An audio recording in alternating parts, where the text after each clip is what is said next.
Ketika sains berpadu dengan spiritual, mekanisme doa, dan gelombang otak. Di tahun 70 sampai 80-an, manusia hanya mengenal 4 jenis gelombang otak. Dan kadang sampai hari ini pun kita hanya diajari 4 jenis gelombang otak manusia. Yang pertama adalah gelombang otak delta. Gelombang otak delta berada pada frekuensi 0,5 sampai 3 Hz. Ini adalah kondisi deep sleep tanpa mimpi. Yang kedua adalah gelombang otak theta. Di channel ini kami sudah banyak membahas mengenai gelombang otak theta. Gelombang otak theta beroperasi pada frekuensi 3 sampai 8 Hz. Ini adalah kondisi baru bangun atau akan tidur, ya, antara bangun atau akan tidur. Dan kondisi theta juga bisa diakses pada saat kita sedang melakukan meditasi ringan. Nah, gelombang theta ini sering dikaitkan dengan kondisi penyembuhan alias deep state healing, ya. Jadi kalau teman-teman sedang melakukan deep state healing, self healing, biasanya dilakukan dengan mengambil kondisi gelombang otak theta. Selanjutnya kita mengenal gelombang otak alfa. Gelombang otak alfa berada pada frekuensi 8 sampai 12 Hz. Ini adalah kondisi rileks yang amat dalam. Biasanya ini terjadi pada saat kita awal-awal permulaan sedang melakukan meditasi, ya. Nah, gelombang otak yang terakhir itu adalah gelombang otak beta. Gelombang otak beta ini berada pada frekuensi 12 sampai 36 Hz. Dan ini adalah di mana kita dalam kondisi terjaga sehari-hari. Artinya pada saat kita beraktivitas, bekerja, sekolah, berkonsentrasi dan lain sebagainya, itu adalah jenis gelombang otak beta. Nah, sains terus berkembang, ya. Di tahun 80-an akhir, para peneliti Amerika Serikat pergi ke Tibet. Mereka pergi ke pegunungan yang amat tinggi di pegunungan Himalaya di Tibet, dan mereka meneliti para biksu di Tibet sana. Para biksu di Tibet itu dikenal memiliki kemampuan untuk mengatur suhu tubuh mereka secara otomatis. Jadi walaupun mereka hanya menggunakan pakaian yang kelihatannya sederhana, namun mereka mampu bertahan di suhu yang amat dingin di pegunungan Himalaya sana. Nah, mereka meneliti para biksu dari Tibet tersebut, mereka amat terkejut. Mereka menemukan sebuah gelombang otak baru. Gelombang otak ini dimulai dari frekuensi yang jauh lebih tinggi dari gelombang beta, ya. Mereka menyebut gelombang otak ini sebagai gelombang otak gamma, ya.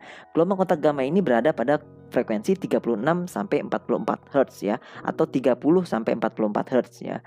Nah, gelombang otak gamma ini ternyata amat berkaitan dengan rasa sejahtera, rasa keterhubungan dengan segala hal. Jadi kita terkoneksi dengan segala hal, kita terhubungkan dengan segala hal, tidak ada pemisahan, tidak ada jurang pemisah, ya. Amat terkait dengan akses intuisi. Jadi kalau teman-teman mengaktifkan gelombang otak gamma, maka teman-teman punya akses terhadap intuisi. Kemudian ide-ide juga mengalir dengan amat deras pada saat kita berada di gelombang otak gamma, yaitu 30 atau 36 sampai 44 Hz, ya. Nah, ilmu pengetahuan berkembang lagi. Para peneliti melakukan penelitian yang jauh lebih dalam lagi terhadap para biksu. Mereka ingin tahu apakah kapasitas gelombang otak masih bisa ditingkatkan dari 100 Hz. Yang terakhir itu adalah dari 40 Hz gitu, ya. 44 Hz pada kondisi gamma. Nah, para biksu diminta untuk bermeditasi kembali, dan mereka ingin mengetahui apakah para biksu bisa mengakses gelombang otak yang lebih tinggi lagi dari 100 Hz. Ternyata dari hasil penelitian, para biksu ketika bermeditasi dalam kondisi yang lebih deep state lagi, mereka bisa mengakses kondisi gelombang otak yang jauh lebih tinggi lagi dari gamma. Inilah kondisi hypergamma. Hypergamma ini adalah kondisi gelombang otak yang berada pada 44 sampai 100 Hz, ya. Ini adalah bentuk wawasan dan intuisi terdalam. Jadi kalau seseorang ingin mengakses intuisi yang paling dalam sekali, ya, yang jauh lebih tinggi daripada kondisi gamma, maka dia harus berada dalam kondisi hypergamma, yaitu 44 sampai 100 Hz, ya, yang menyebabkan seorang manusia mampu mengatur suhu tubuh mereka. ya. Jadi ini yang amat tinggi, 100 sampai 200 Hz, dan ini kondisi tersebut terjadi akibat belahan otak kiri dan kanan ya, brain hemisphere-nya itu belahan otak kiri kanannya itu sinkron antara kanan dan kiri. Jadi dia harmoni ya kondisi otaknya, dan ini berada dalam kondisi lambda gitu ya. Para peneliti terheran-heran kebingungan pada saat seorang biksu mampu menciptakan mengakses gelombang otak yang jauh lebih membingungkan lagi, yaitu berada pada kondisi 0 sampai 0,5 Hz. Ini yang disebut dengan gelombang otak epsilon. Di kondisi gelombang otak ini tidak ada yang dipancarkan dari otak. Ini kayak orang mati suri ya. Jadi para biksu sangat sadar, tapi para biksu ini sangat sadar dalam keadaan ini. Tapi para biksu tidak menunjukkan denyut nadi, tidak ada detak jantung atau nafas ya. Jadi benar-benar kayak orang mati suri. Nah, ini yang disebut dengan gelombang otak epsilon, antara 0 sampai 0,5 Hz frekuensinya ya. Dan dari penelitian tersebut, saya yakin gelombang otak manusia masih akan terus berkembang penelitiannya, hanya kita belum menemukan saja cara untuk mengaksesnya. Mungkin di masa depan kita bisa mengakses sesuatu yang lebih tinggi lagi dari 200 Hz, atau apapun itu yang akan ditemukan oleh para saintis di kemudian hari ya. Nah, kenapa saya memaparkan materi mengenai brainwave ini, mengenai gelombang otak ini di video ini? Karena dari hasil penelitian, ternyata kemampuan kita untuk berinteraksi dengan medan energi kuantum itu sangat ditentukan oleh keadaan otak dan jantung kita. Ketika kita memahami bahwa kita berada di tataran kuantum, gitu ya, bukan hanya di tataran fisika atau materi, ya, bukan hanya berada di tataran dunia fisik materi yang kita lihat dengan mata atau panca indera, maka kita akan menyadari bahwa kita itu tidak berada di medan kuantum, tapi kita adalah medan kuantum itu sendiri ya. Maksudnya apa? Maksudnya kita adalah medan kuantum itu sendiri karena medan kuantum di dalam tubuh kita adalah setiap atom yang memancar dari tubuh kita, dan itu secara terus-menerus hadir dan berasal dari medan kuantum itu sendiri, dari kekosongan. Artinya tubuh kita itu sendiri adalah medan kuantum itu sendiri gitu ya. Jadi kita adalah medan kuantum kecil ibaratnya, atau jagat alit atau mikrokosmos ya. Kalau di luar tubuh kita menyebutnya makrokosmos, itu medan kuantum yang lebih besar gitu. Jadi kita sama-sama medan kuantum, hanya beda skala ya. Jadi kita adalah sebenarnya medan kuantum itu sendiri. Jadi kita harus menyadari bahwa yang kita lihat di luar itu adalah apa yang kita lihat di dalam gitu ya. Dan tampaknya dari hasil penelitian ada keterkaitan erat antara keadaan gelombang otak tertentu yang mengarah ke keadaan kesadaran yang berbeda, dan kesemuanya itu akan memberi kita sejenis akses tertentu ke tempat-tempat tertentu di dalam medan kuantum. Ya.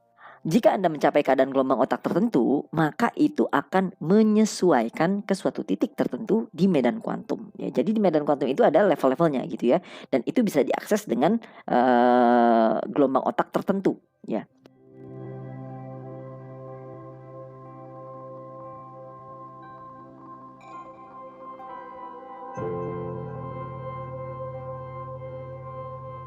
Nah, kondisi koheren ketika otak dan jantung berada dalam kondisi yang koheren gitu ya, itu ternyata dari hasil penelitiannya HeartMath Institute di Amerika Serikat, teman-teman, itu terjadi pada saat gelombang otak berada dalam gelombang otak epsilon alias 0,1 Hz. Nah, kondisi gelombang epsilon inilah yang akan menjadi titik di mana kita mencapai akses tertentu di medan kuantum. Mengenai skala frekuensi kesadaran manusia, bahwa menurut Dr. David R. Hawkins ya, di skala frekuensi kesadaran manusia, ketika kita mengakses kesadaran di zona power, di zona yang lebih tinggi, ketika kita berada di zona gratitude, di zona bersyukur, kita berada dalam frekuensi yang amat sangat tinggi, yaitu 700. Dan ini menuju ke akses menuju higher consciousness atau kesadaran yang lebih tinggi, yaitu di 1000 ya, yaitu level enlightenment. Yang menjadi pertanyaan adalah gratitude yang seperti apa yang bisa digunakan agar kita bisa mengakses frekuensi yang lebih tinggi, agar kita bisa mencapai titik tertentu, level tertentu di medan kuantum. Nah, ternyata gratitude itu ada 4 tahapan ya. Ada care, ada gratitude, ada compassion, ada appreciation. Nah, untuk mengakses gratitude yang lebih tinggi, kuncinya ada di compassion, ya. Compassion itu ternyata mudah dikatakan tapi sulit diterjemahkan. Kalau di bahasa Indonesia, compassion itu artinya welas asih, ya. Nah, welas asih itu sendiri adalah sebuah sequence, ya, sebuah sequence yang terdiri dari beberapa buah siklus. Nah, sequence dari compassion, dari welas asih itu dimulai dengan kita bersimpati, ya. Kita bersimpati, ya. Bersimpati itu apa maksudnya? Bersimpati itu artinya kita mengaknowledge, kita merasakan perasaan sakit atau sedih yang dialami orang lain. Misalnya orang lain mengalami kejadian yang tidak mengenakan gitu ya, sakit, atau ada saudara keluarga yang meninggal atau lain sebagainya. Kemudian kita bersimpati, kita mengaknowledge, kita ikut memahami perasaan orang yang sedang mengalami perasaan sakit atau sedih tersebut, ya. Nah, itu artinya kita bersimpati. Nah, itu artinya kita bersimpati terhadap orang tersebut, ya. Kita bersimpati bahwa dia sedang mengalami kejadian yang tidak mengenakan. Nah, yang sering tidak dilakukan dan ini sering dilupakan, yaitu adalah feeling based prayer, ya. Feeling based prayer itu apa? Feeling based prayer itu adalah doa yang dilakukan dengan sepenuh perasaan. Jadi rasakan apa yang kamu doakan, tidak hanya sekedar diucapkan atau dipikirkan, tapi ini levelnya jauh di dalam hati. Itu adalah merasakan doa kita, gitu ya. Jadi feeling based prayer ini melibatkan perasaan dan emosi dan rasa syukur dan mekanisme letting go atau memasrahkan, gitu ya, ke dalam satu tipe doa. Jadi ini merupakan salah satu kombinasi dari 4 jenis doa tadi yang dikombinasikan sedemikian rupa sehingga dia menyebabkan kita melibatkan perasaan yang amat mendalam, melibatkan emosi yang mendalam, melibatkan rasa syukur, compassion yang amat dalam, welas asih yang amat dalam, dan melibatkan letting go, ya, melepaskan, pasrah dan ikhlas pada saat kita melakukan feeling based prayer. Kemudian perasaan yang dimaksud di feeling based prayer ini adalah kita melibatkan panca indera kita, di mana kita merasakan seolah-olah doa kita tersebut sudah terjawab, ya.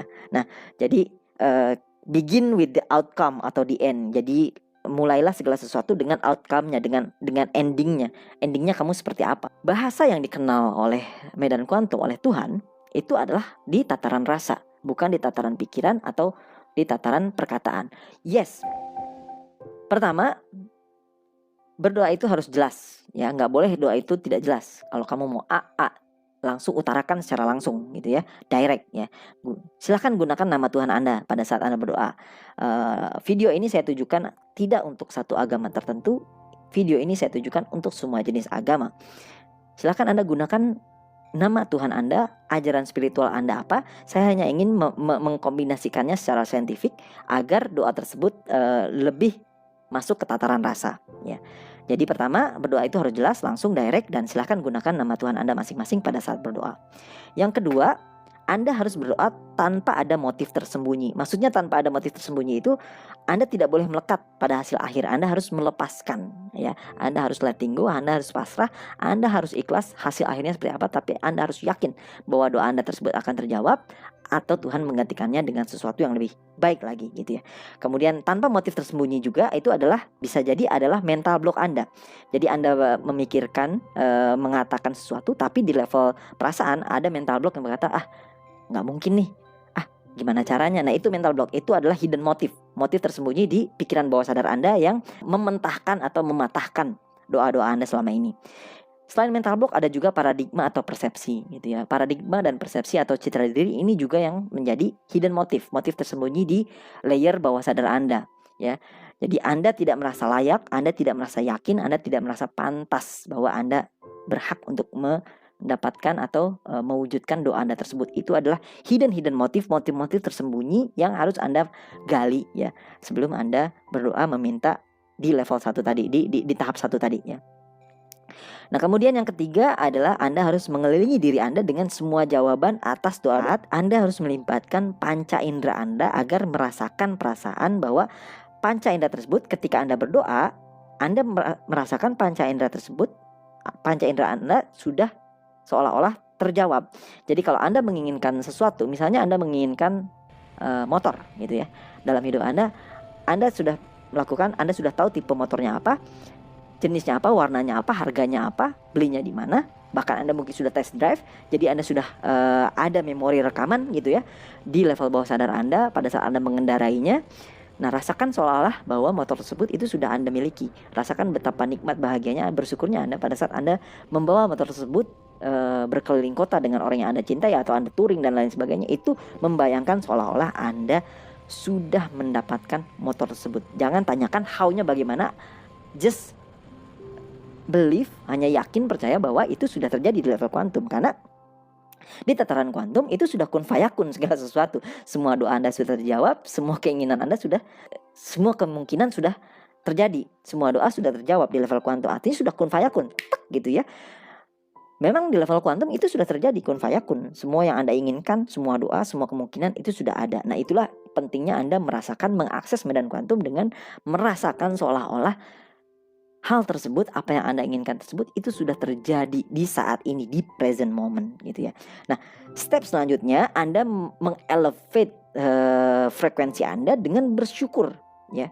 Bersyukur seperti yang tadi saya sudah jelaskan di awal, itu frekuensi yang amat dahsyat, 700 ke atas, hampir mendekati enlightenment, hampir mengakses sesuatu di zona kuantum ya. Nah, pada saat kita bersyukur itulah kita akan merasa senang dan merasa bahagia gitu ya. Pada saat kita merasa senang, merasa bahagia, kita juga sedang memancarkan sesuatu ke medan kuantum